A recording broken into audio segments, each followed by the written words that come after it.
Yes, good evening, all of you. Vita, today we are going to start with question number 78. That is adjustment of capital. I know few questions are still pending, but I will post the videos later. Let's start with question number 78, and you will be able to do the previous questions on your own. चलो, without wasting any time. I have already explained. यहाँ पर हम करने वाले हैं adjustment of capital का case, जैसा कि हमने क्लास में भी डिस्कस किया है. वो मैंने आपको बताया था on the basis of new partner and on the basis of old partner. अभी हम इसको छोड़ देते हैं. पहले हम क्वेश्चन नंबर 78 से 5-6 क्वेश्चन हैं जो इस टॉपिक पर हैं, सो दैट आप एक बार इसमें वेल वर्स्ड हो जाए, फिर हम आगे बढ़ेंगे. इसमें मैंने आपको कुछ बताया था. इसमें क्या होता है, जो न्यू पार्टनर आता है उसके अकॉर्डिंग आपने बिज़नेस की कैपिटल को एडजस्ट करना होता है. ठीक है. स्टेप नंबर 1 में क्या किया था, मैंने आपको समझा रखा है ऑलरेडी. जो न्यू पार्टनर के हिसाब से क्वेश्चन में लिखा होगा capital of the firm is to be adjusted on the basis of new partner. ध्यान देना, ये लाइन लिखी होगी on the basis of new partners capital. याद रखना इस चीज़ को. तो यानी कि इस नए पार्टनर के कैपिटल से आपको पूरे फर्म की कैपिटल का पता लगाना है. ठीक है. अब आपको पता है जी, मैं अपना एक एग्जांपल ले रही हूँ जिसमें एक्स और वाई दो ओल्ड पार्टनर्स थे, 2:1 में शेयर करते थे. जेड आया, वो 50,000 रुपीज़ कैपिटल लेकर आया और 1/4 शेयर के लिए वो आया. अब क्या हुआ, क्वेश्चन में लिखा हुआ था capital of the firm is to be adjusted on the basis of new partners. तो इसमें आप क्या करेंगे, जेड की कैपिटल श्योरली आपको क्वेश्चन में गिवन होगी, उसके शेयर का रेसिप्रोकल. जेड कितनी कैपिटल लेकर आया क्वेश्चन में, 50,000. अगर वो 50,000 रुपीज़ ला रहा है और उसको तुम 1/4 हिस्सा दे रहे हो, तो यानी कि फर्म की टोटल कैपिटल निकल जाएगी. अगर मैं रेसिप्रोकल से मल्टीप्लाई कर दूंगी तो निकल गई. किसी भी चीज़ का टोटल निकालने के लिए आपको शेयर को और अमाउंट को मल्टीप्लाई करना होता है रेसिप्रोकल से, तो आपका आंसर आ जाता है.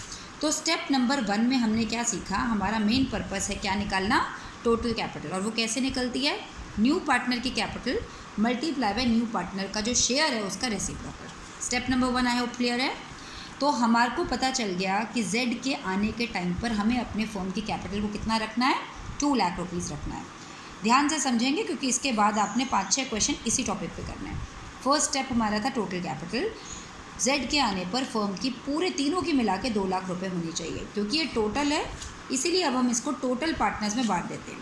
टोटल पार्टनर्स कितने हो गए अब, एक्स वाई जेड. क्योंकि ये जेड के आने के टाइम है, इसीलिए इसको हम कौन सी रेशियो में बांटेंगे, न्यू रेशियो में बांटेंगे. क्वेश्चन में अगर आपको न्यू रेशियो गिवन होगी, बहुत अच्छी बात है, बांट देना. अगर आपको न्यू रेशियो गिवन नहीं होगी तो आप न्यू रेशियो निकालने मत बैठ जाना, हमें ऑटोमेटिकली यहीं से पता लग जाएगा.